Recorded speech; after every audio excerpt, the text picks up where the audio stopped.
Goeiemôre, baie welkom by die Gereformeerde Kerk Ontdekkers. Ons skriflesing kom vanmôre uit 1 Petrus 1 vers 1 tot 7, waar die apostel Petrus ons hoop vestig op daardie hoop wat ons in Christus het as God se uitverkore kinders. Ons hoop jy luister lekker saam met ons. Mooi dag verder.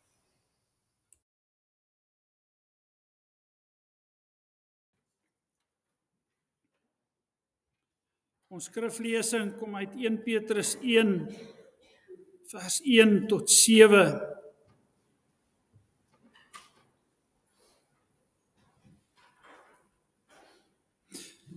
Petrus, apostel van Jesus Christus, aan die vreemdelinge van die diaspora aan Pontus, Galasië, Kappadosie, Asië en Bithynië. Hulle wat uitverkies is volgens die voorkennis van God, die Vader, om deur die heiligmaking van die Gees gehoorsaam te wees en met die bloed van Jesus Christus besprinkel te word, mag genade en vrede en oorvloed aan julle geskenk word.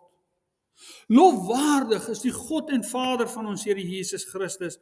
Dis hy wat aan ons in sy groot ontferming deur die opstanding van Jesus Christus uit die dood opnuut verwek het, sodat ons 'n lewende hoop mag hê, op 'n erfenis wat nooit vergaan, besmet word of verwelk nie, en wat in die hemel vir julle in bewaring gehou word. Ja, vir julle wat deur julle geloof deur die krag van God bewaar word vir die verlossing wat gereed is om in die eindtyd geopenbaar te word. Jubel hieroor. Al moes julle onlangs vir 'n kort tydjie deur allerlei beproewings bedroef word. Die doel was dat dit duidelik sou blyk dat die egtheid van julle geloof, 'n egtheid wat baie kosbaarder is as goud, wat verganklik is, maar nogtans met die vuur getoets word, uitloop op lof en heerlikheid en eer, wanneer Jesus Christus geopenbaar word. Sover ons skriflesing. Ons gaan fokus op hierdie pragtige woorde. Lofwaardig is die God en Vader van ons Here Jesus Christus. Dit is hy wat ons in sy groot ontferming deur die opstanding van Jesus Christus uit die dood opnuut verwek het, sodat ons 'n lewende hoop mag hê. So baie keer as iemand sukses bereik in die lewe, miskien as 'n sakeman, as 'n besigheidsman, of dalk as iemand baie geld erf en hy is baie skatryk en ons sou praat oor iemand se rykdom, is daar mos altyd iemand wat hierdie opmerking sal maak. Ja, maar hy kan dit nie saam met hom graf toe vat nie. Julle ken mos, daar is mos altyd iemand wat daai opmerking maak. Ja, want daar's sekere dinge wat nie verby die dood en die graf kan gaan nie. Maak nie saak hoe hard ek daarvoor gewerk het, hoeveel bloed ek daarvoor gesweet het, hoeveel beplanning ek daarvoor ingesit het, hoeveel droom ek daaroor gedroom het, en hoeveel hoop ek vir daai dinge in my hart gehad het nie. Ek kan niks daarvan verby die graf vat nie. En miskien klink ek nou vanmôre swartgallig soos die prediker as hy skryf, om te lag is onsinnig en oor plesier, wat lewer dit op? Alles was sinloos en 'n gejaag na wind, skryf die ryke Salomo as hy oor alles dink. Alle drome en hoop eindig by die graf, by die dood van die mens. En weet julle wat is waar vir die gesondste onder ons, die rykste onder ons en die sterkste onder ons? Niemand kan iets verby die graf saam met hom vat nie. Die beste nuus vir my en jou vanmôre is, ons wat glo in die Here Jesus Christus, ja, ons het hierdie heerlike troos en hoop. Ja, die goud en die glorie van die mens in hierdie lewe, ja, dit mag by die graf eindig. Maar die hoop wat God ons in Christus skenk, is vir ewig. Ek kan die armste gelowige in hierdie wêreld wees. My omstandighede kan die ellendigste en die droewigste van alle mense wees. Maar ek kan elke dag jubel en juig en God groot maak, sonder ophou, aan hom die eer toebring wat hom alleen toekom. Want in Christus, wat uit die dood uit opgestaan het, het ek en jy vanmôre 'n lewende hoop. Nou, om in alle omstandighede werklik hoopvol te kan voortbeer, moet ons in die lig van hierdie gedeelte waarna ons geluister het, in die eerste plek let, maar waar kom hierdie hoop vandaan? In die tweede plek moet ons gaan kyk, maar wat hou hierdie hoop vir ons in? En dan laastens moet ons gaan kyk, maar is hierdie hoop, waarvan Petrus hier skryf, vas en seker? Nou die eerste lesers, aan wie Petrus hierdie brief gerig het, word self deur die apostel Petrus beskryf as vreemdelinge van die diaspora. Hulle was heel moontlik gelowiges wat toe die vervolging in Jerusalem begin het en dit te bloedig geword het, hulle uit Jerusalem uit gevlug het die wye wêreld in, en hulle bevind hulle in vreemde stede waar hulle gaan bly het. Hulle het soontoe gevlug. Ja, hulle bevind hulle tussen mense in 'n gebied wat vir hulle onbekend is. En buiten dat hulle in 'n vreemde land is hulle nou nie juist die gunstelinge nie. Nee, hulle het nie regte gehad as dit gekom het by die skool met hulle kinders nie. Op die markplein het hulle geen regte gehad nie, ook in die politiek. Om die waarheid te sê, hulle was eintlik uitgeskuif. Daar's van hulle randfigure gemaak. En verder het hulle geloof in Christus, dat hy die Here is, en dat hy die koning is. Hulle is so totaal anders te gemaak as die Grieks-Romeinse samelewing, waarbinne hulle bevind het. Ja, 'n samelewing vol goddeloosheid, vol sedeloosheid, waar vreemde gode aanbid en gedien is. Ja, hulle het bitter swaar gekry. Vir een rede. Hulle was Christen gelowiges.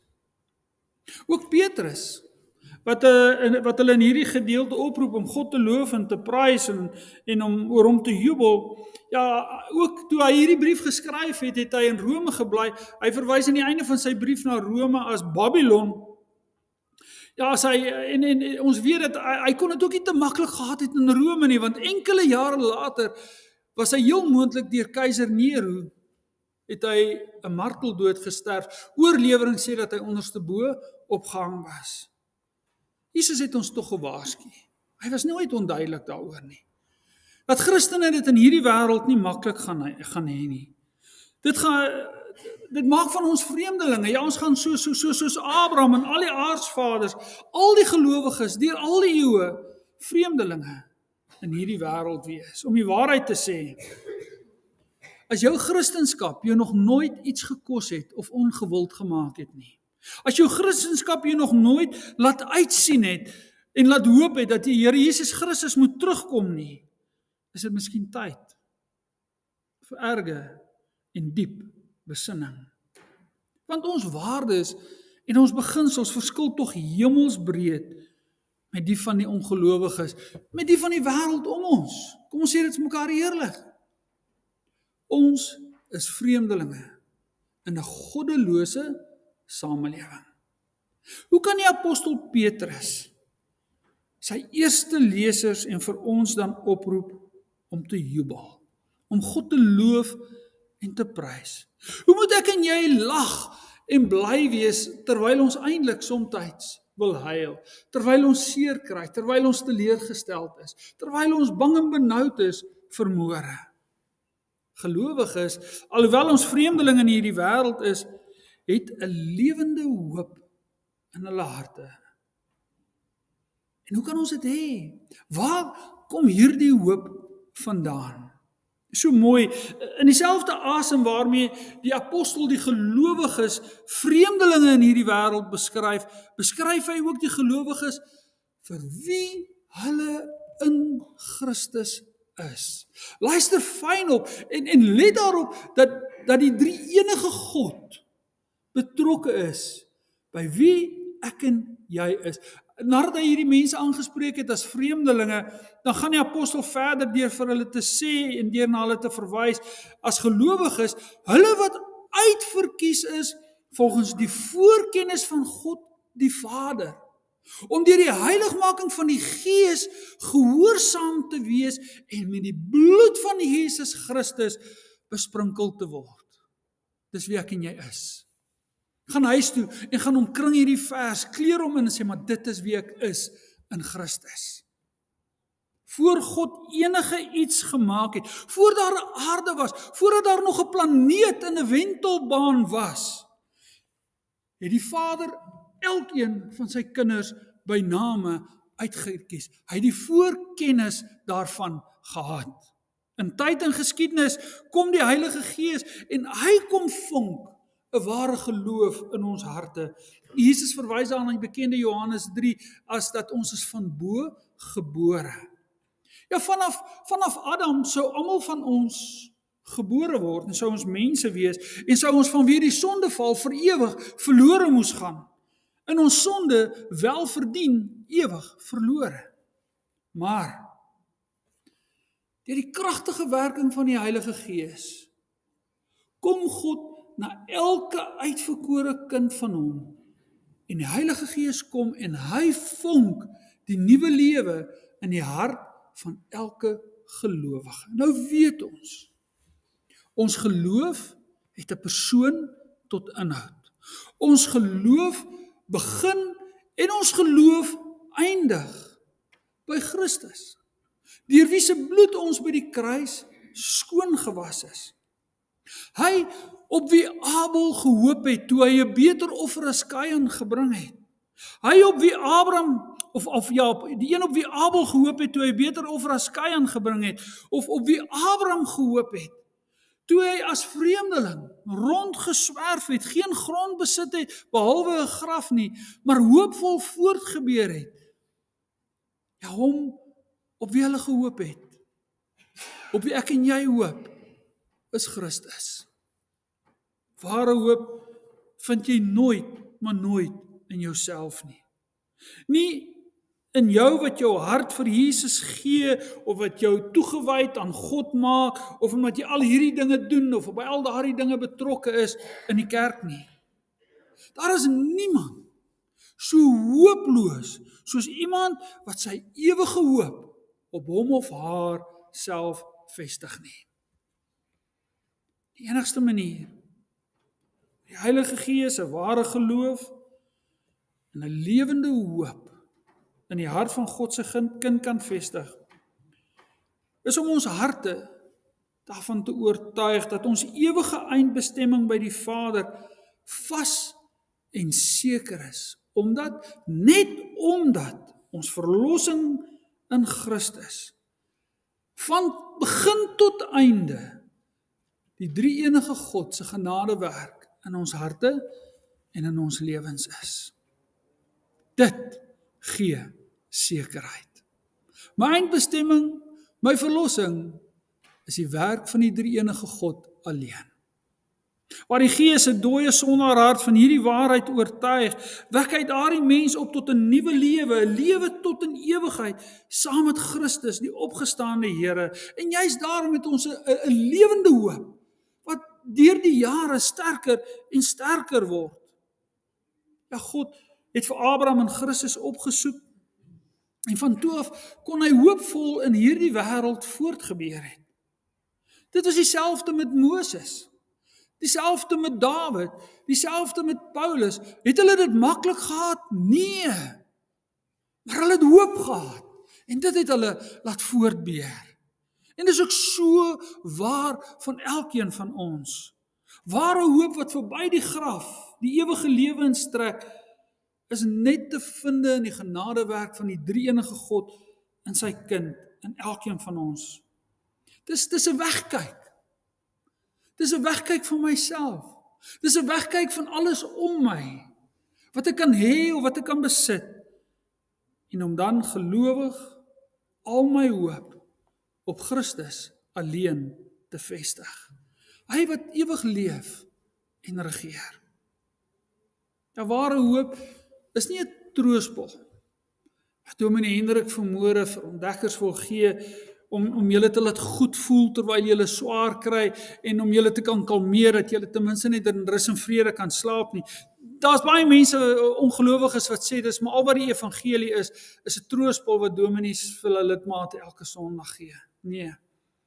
Jesus leer ons, dat waar die Gees hierdie lewende hoop in 'n gelowige vestig, word hierdie hoop 'n borrelende fontein. Dit word 'n krag in my hart wat ek nie kan terughou nie. Ja, dis eintlik 'n kragtige inspuiting wat my deur die moeilikste omstandighede, selfs al heilig, met dankbaarheid en vreugde laat voortbeer tot in ewigheid.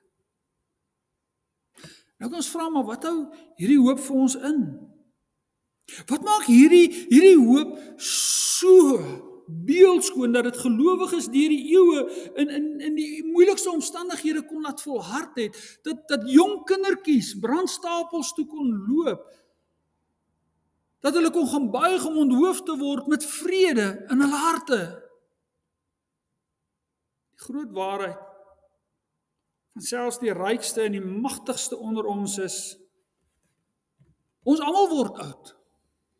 Wil jy, ons het vanoggend daaroor gepraat, die skete haal ons in, hè? Dis 'n waarheid van almal van ons. Tot die rykstes kan dit nie vryspring nie. Ons word oud, ons kry siektes en ons sterf. Rykdom kan in 'n oogwink van my weggevat word deur pandemies, deur oorloë. Daar's so baie redes waar baie mense al oornag al hulle rykdom verloor het. Niks, maar niks waarop ek in hierdie lewe my hoop kan vestig, hou vir ewig nie. Dit stop by die graf. Tyd laat enige wêreldse hoop verwelk, tot niet gaan. Maar luister weer hoe die apostel hierdie lewende hoop wat ons in Christus het beskryf. So heeltemal anders as enige hoop wat hierdie wêreld vir ons kan gee, is ons hoop gefestig op 'n erfenis wat nooit vergaan, besmet word of verwelk nie. Dis so anderste, totaal anderste as wêreldse hoop. Die erfenis wat God in Christus vir ewig aan sy kind skenk, sal tot in ewigheid nooit vergaan nie, skryf die apostel. Swaar kry en ellende kan my hele lewe duur. Ek kan my hele lewe tot in die ouderdom van 80 of 90 bitter swaar kry. Maar om vir die ewigheid by God en by Christus te wees, gaan 'n ewigheid duur. Daarom skryf die apostel Paulus, ek is oortuig dat die lyding van die huidige tyd nie vergelyk kan word met die heerlikheid wat bestem is om aan ons geopenbaar te word nie. Maak nie saak hoe lank, hoe seer my swaar kry nou is nie, dit weeg nie eers amper op vir ewigheid by Christus nie. Die Gees maak hierdie lewende hoop soos 'n fontein wat borrel en borrel. Dit word meer en meer, soos wat die gelowige deur swaar kry gelouter word en ek meer en meer aan Christus vashou. So word ons geloof kosbaarder en kosbaarder, selfs kosbaarder as goud. Ek weet ek het dit al so baie vir julle gesê.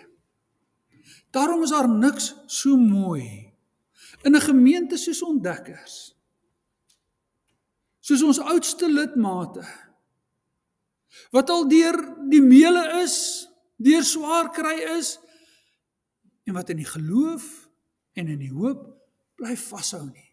Nou wie ons jong mense kan opkyk, julle na ouma, maar sy bly vashou. Daar's niks so mooi in 'n gemeente nie, as gelowiges wat hier alles is, en die hoop in Christus behou nie. Die erfenis wat God vir ons in Christus vir ewig skenk, sal ook tot in ewigheid nooit besmet of verwelk nie, skryf die apostel. Niks van ons stikkend en seer in hierdie lewe gaan deel wees van ons ewige erfenis nie. Daar sal geen dood, trane of pyn wees nie. Ook gaan ons nie halfpad die ewigheid in, weer in 'n sonde val en terugkeer na al die gebrokenheid waarin ons nou vasgevang is nie. Nee, dit gaan nie verwelk nie. Tot in ewigheid gaan God ons Vader wees en ons sy kinders. Net omdat God voor hy enige iets geskep het, elkeen van ons se name in die testament van sy seun geskryf het, as bruid van ons verlosser. Tot in ewigheid sal ons God se liefde in Christus geniet. En hoe vas is hierdie hoop? Hoe seker kan ons vanoggend daaroor wees? Petrus antwoord, ons hoop word in die hemele deur die krag van God bewaar. Die woordjie wat hier vir bewaar gebruik word, is dieselfde woordjie wat elders deur Paulus gebruik word, waarmee 'n pa sy dogter liefdevol koester en beskerm om haar as 'n maagd, as 'n bruid eendag vir die bruidegom te kan gee. Net so liefdevol as dit 'n pa sy dogter so oppas, so koester ons Vader ons erfenis. En koester hy die gedagte, koester hy die heerlike sekerheid, maar ons gaan ook by hom wees. Sjoe, is dit nie aangrypend nie?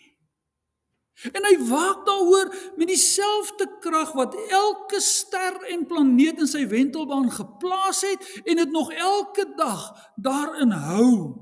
Met goddelike sorg en volmaakte vaderliefde stuur, dryf en beheer God die hele skepping en die hele geskiedenis, sodat ons as 'n uitverkorenes by hom sal opeindig. Dis wat ons soveel vreugde gee in hierdie lewe. Dis hoekom niks ons lofliedere kan stil maak nie. Dis wat ons geloof deur die moeilikste tye dra en maak dat ons kan voortbeer. Dis wat ons hoop so lewend, so hoopvol maak. Want daar gaan 'n oomblik aanbreek. Daar gaan 'n oomblik aanbreek waar ek en jy by die Vader en Christus gaan wees. Ek by die Vader en Christus en die Vader by my, by jou. Kan daar iets heerliker wees? Meer hoopvol, meer troostryk en dit tot in ewigheid. Mag die Heilige Gees hierdie lewende hoop wat ons in Christus het in elkeen van ons harte vasmaak. So diep wortel dat ons in die eerste plek sal agslaan op Jesus se woorde, dat ons nie op hierdie aarde vir ons skatte bymekaar moet maak waar mot en roes dit kan vernietig nie. Ons moenie ons harte en ons drome en ons hoop op aardse goed sit nie, want ek kan niks van hierdie dinge verby die graf vat nie. Ook dat die Heilige Gees ons daagliks sal herinner aan die genadewerk van die drie-enige God in ons harte en in ons lewens. Dat dit 'n genadewerk is wat God al lank voor die skepping begin het en wat hy tot uitvoer gaan bring. En hy sal dit voltooi. Ook dat ons nooit ons geloof en ons harte sal afhaal van die lewende Here nie, en hom wat ewig leef en regeer en saam met wie ons alles gaan erf wat aan hom behoort, 'n erfenis wat nie gaan verwelk nie. Ja, mag die Gees ook self ons harte daarvan oortuig dat ons erfenis deur ons Vader self gekoester, opgepas word.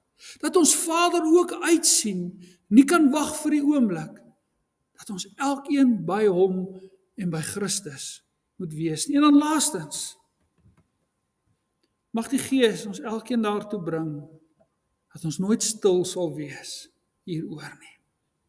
Om in liefde, maar met blydskap en met vreugde wat uit ons harte uitborrel, dit met vriende, kollegas, miskien selfs my vyand te gaan deel, mense in wie ek sien, hierdie hoop nie is nie, dat die Here my kan gebruik om sy roepstem te wees, vir wie hy op my pad bring. Amen. Kom ons doen 'n gebed saam.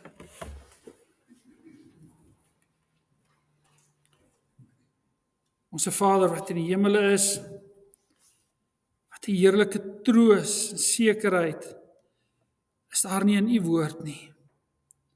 Dankie Here dat ons kan weet in Christus het U met ons 'n pad begin van voor die skepping en U gaan dit tot uitvoer bring en dit gaan 'n ewigheid in. Mag ons nooit hierin twyfel nie. Maar Here, bring U ons elkeen tot 'n ware geloof in Christus. Hy wat die opstanding en die lewe is. Hy wat die weg is terug na die Vaderhuis. Here, ons bely dat die dinge waarop wêreldmense soms hulle hoop vestig, dat dit vir ons soms so aanloklik lyk, dat ons so maklik meegevoer kan raak met dinge wat blink, dinge wat mag en krag gee om sterker te kan wees en beter te kan wees. Vestig U self ons harte op Jesus Christus, wat self ons elkeen geleer het om eers die koninkryk van God te soek met alles in ons. En dan sal U sorg, U sal gee. En Vader, maak ons tevrede met wat U vir ons gee. Maak ons dankbaar. Maak in ons harte 'n loflied wakker. Omdat ons reeds hierdie verwagting, hierdie uitsig het op 'n ewige hoop by U en by Christus. Ja, kom o Gees, laat ons harte so borrel, dat dit ook aansteeklik sal wees, dat dit sal oorvloei, sal oorstroom, na so baie mense wat nie hoop nie, so baie mense in ons eie land, in wie hierdie hoop nie is nie. Gebruik ons as U instrumente. Dankie Here vir U sorg, U liefde. Dankie dat ons soveel het, wat ons net voor kan dankie sê. Ja, U is vir ons onbeskryflik goed. Ons bring aan U die eer, die lof en die dank van ons harte. En ons wil dink aan hulle in ons gemeente wat siek is.